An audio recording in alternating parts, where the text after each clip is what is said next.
Hello student, welcome to Bullseye channel. Today in this video, we are going to learn the nature and significance of management. In BST, students just bear in mind in 10+2 preparation for BST or economics whatever or ETP, each and every chapter has some important facts which you have to bear in mind.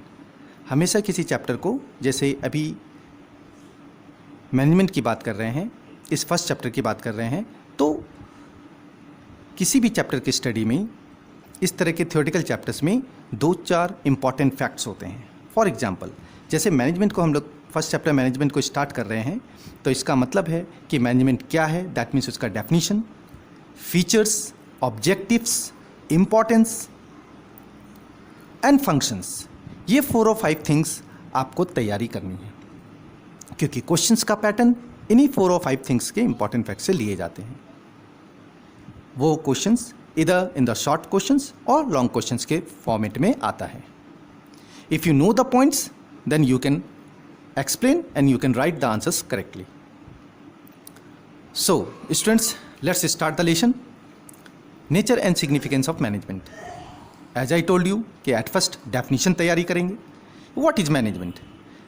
याद रखें student, मैं आपको Hindi and English in both the languages I will try to explain so that you can understand each and every term correctly and comfortably.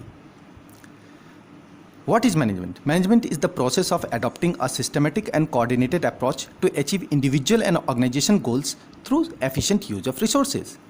Management यानी एक संस्थागत जो संस्था होती है, वो एक तरह का ये एक प्रोसेस है जो सिस्टमेटिक यानी किसी चीज़ को सिस्टम से चलने के लिए और कोऑर्डिनेट होकर के चलने के लिए इंडिविजुअली या ऑर्गेनाइजेशन, या तो निजी रूप से या फिर ग्रुप के रूप में एक पर्टिकुलर उद्देश्य की पूर्ति के लिए with the help of resources यानी साधनों की पूर्ति के साथ की मदद से, साधनों की पूर्ति की मदद से अपनी स्किल और एफिशिएंसी को पूरा करके उसे अचीव किया जाता है.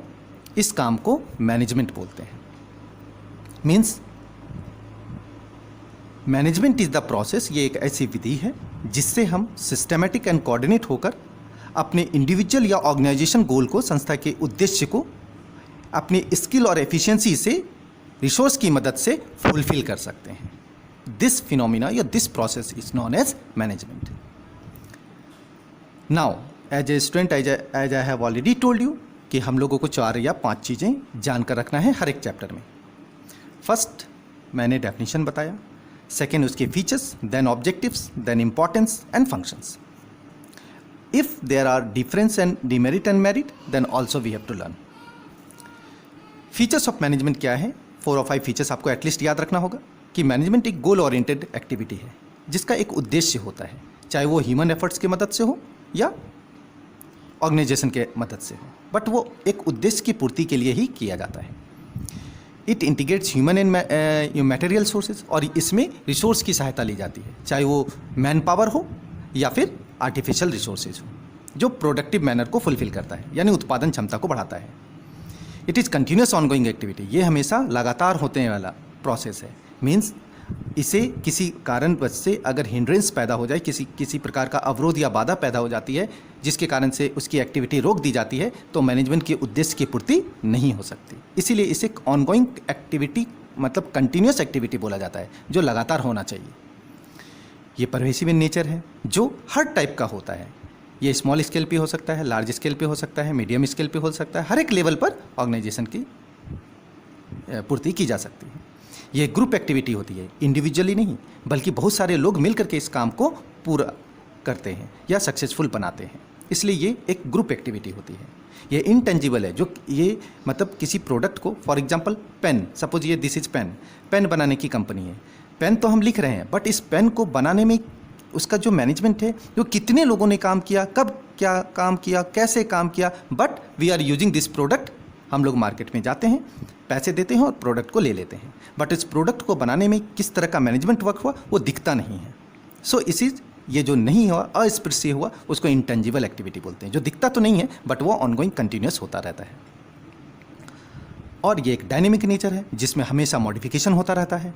जब अगर मान लीजिए कोई पॉलिसी डिस्टर्ब हो जाती है तो उस पर फिर से काम करके नए तरीके से मॉडिफाई करके रेक्टिफाई करके अगेन उस पॉलिसी को कराई जाती है, जिससे मैनेजमेंट का मुनाफा हो, मैनेजमेंट अपने गोल को अचीव अपने सर्टेन पीरियड ऑफ टाइम में कर सके। Now come to objectives of management. Management का ऑब्जेक्टिव्स ये है, maximum results with minimum efforts. हमेशा रिजल्ट्स ओरिएंटेड होता है, वो देखता है कि कम से कम रिसोर्स को यूज करके मैक्सिमम प्रॉफिट कमा सके या मैक्सिमम उद्देश्य की पूर्ति की जा सके। नेक्स्ट है, it helps to increase the efficiency of factors. ये प्रोडक्शन की एफिशिएंसी को बढ़ाता है, उत्पादन की क्षमता को भी बढ़ाता है। ये एम्प्लॉयज़, देखो, it ensures maximum prosperity of employers and employees. ये एम्प्लॉयर्स और एम्प्लॉयज़ जो काम कर रहे हैं और जो काम करवा रहा है, उन दोनों की इंटीग्रिटी को बनाकर रखता है ताकि ऑर्गेनाइजेशन एक समान रूप से काम कर सके।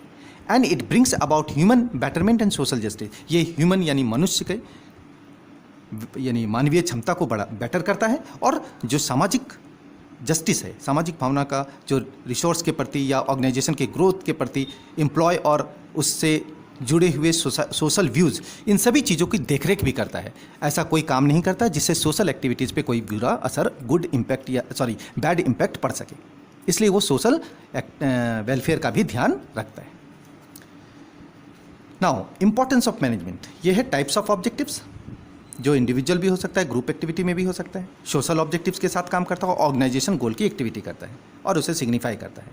ये क्या क्या चीज़ों से जुड़ा होता है? ये मार्केट के इनोवेशन से, प्रोडक्टिविटी से, प्रॉफिटेबिलिटी से, यानी मार्केट में किस तरह से स्टैंड करना है, क्या क्या चेंजेस करना है, क्या क्या उत्पादन करना है और कितना प्रॉफिट करना है, वर्कर्स के परफॉर्मेंस कैसे होंगे, उनका एटीट्यूड कैसा होगा, और समाज के प्रति यानी सोशल रिस्पॉन्सिबिलिटी, सामाजिक जिम्मेदारी को कैसे निभाए, ये सारे उद्देश्यों की पूर्ति करता है। Now come to importance of management. क्या क्या है तो पॉइंट बाय पॉइंट समझिए। फर्स्ट है, it helps in achieving group goals. ये सामूहिक रूप से उद्देश्य की पूर्ति करता है, हमेशा मैक्सिमम रिसोर्स का यूटिलाइजेशन करता है, यानी अधिक मात्रा में रिसोर्स को यानी स्रोत का उपयोग करता है। इट हेल्प्स टू रिड्यूस, और कॉस्ट को रिड्यूस करता है, कीमतों को बिजनेस ऑपरेशन के लिए कम करता है। इट इस्टेब्लिश द साउंड, और एक अच्छा ऑर्गेनाइजेशन को बनाने में हेल्प करता है। इट मेंटेन्स इक्विलिब्रियम और डायनेमिक, और ये एक वाइड डायनेमिक पर्यावरण को, मतलब वाइड स्केल पर एक अच्छे पर्यावरण को बनाने का भी काम करता है, और समाज की खुशहाली का भी एक तरह से उद्देश्य में लगा रहता है, ताकि इंडिविजुअल होने के साथ साथ सामाजिक यानी सोसाइटी का भी, सोशल वेलफेयर का भी ध्यान रखा जा सके, सोशल वेलफेयर को भी बढ़ावा दिया जा सके। It helps to maintain equilibrium of it, और ये एकता का भी संदेश देता है, जिसमें एम्प्लॉयर और एम्प्लॉई, टॉप लेवल के लोग, मिडिल लेवल के लोग और लो लेवल के लोग, तीनों मिलकर एक सामूहिक एकता के रूप में अपने मैनेजमेंट के गोल को अचीव करने में एक साथ मिलकर टीम वर्क के साथ काम करते हैं। So these are the things which we have to bear in mind. अब इसके कुछ इंपॉर्टेंट फैक्ट्स हैं, जैसे मैनेजमेंट एक आर्ट है, क्योंकि एक कला है।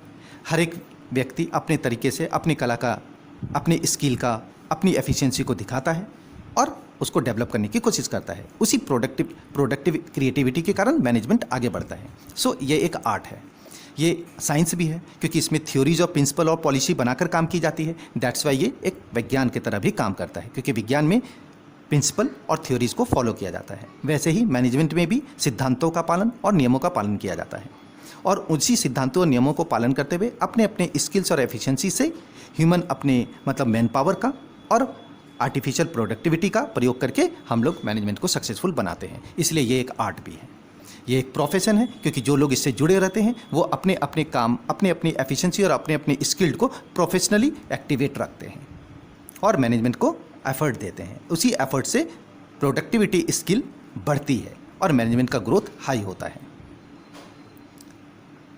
अब बात करते हैं लेवल्स ऑफ मैनेजमेंट। लेवल 3 है, there are 3 kinds of management. Top level management, जिसमें चीफ एग्जीक्यूटिव होते हैं, चेयरपर्सन्स होते हैं, जनरल मैनेजर्स होते हैं। उसके बाद मिडिल लेवल, जिसमें सेल्स मैनेजर्स होते हैं, परचेज मैनेजर्स होते हैं, प्लांट मैनेजर्स होते हैं, इंजीनियर्स होते हैं, सब इंजीनियर्स होते हैं। लोअर लेवल, जिसमें वर्कर्स और स्टाफ्स और सुपरवाइजर्स वर्क करते हैं। ये तीनों लेवल पे काम होता है, जिसके कारण से मैनेजमेंट जो है वर्क करता है।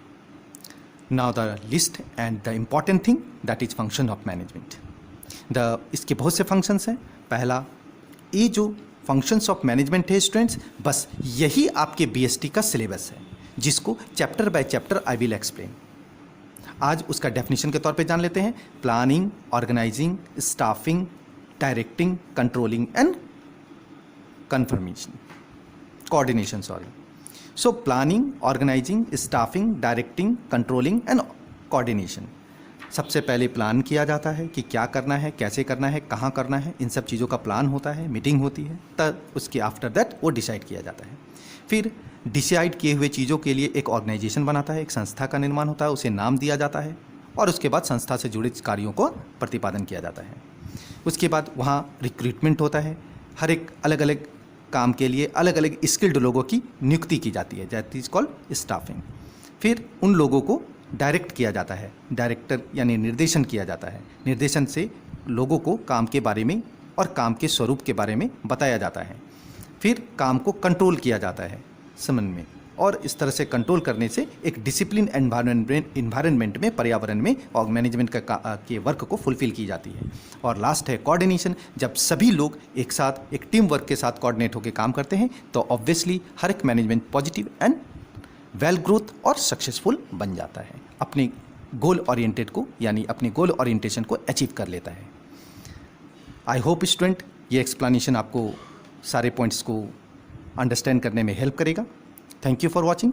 अगर वीडियो अच्छा लगा, एक्सप्लेनेशन अच्छा लगा तो ज़रूर इसे सब्सक्राइब कीजिए, लाइक कीजिए, शेयर कीजिए। Thank you.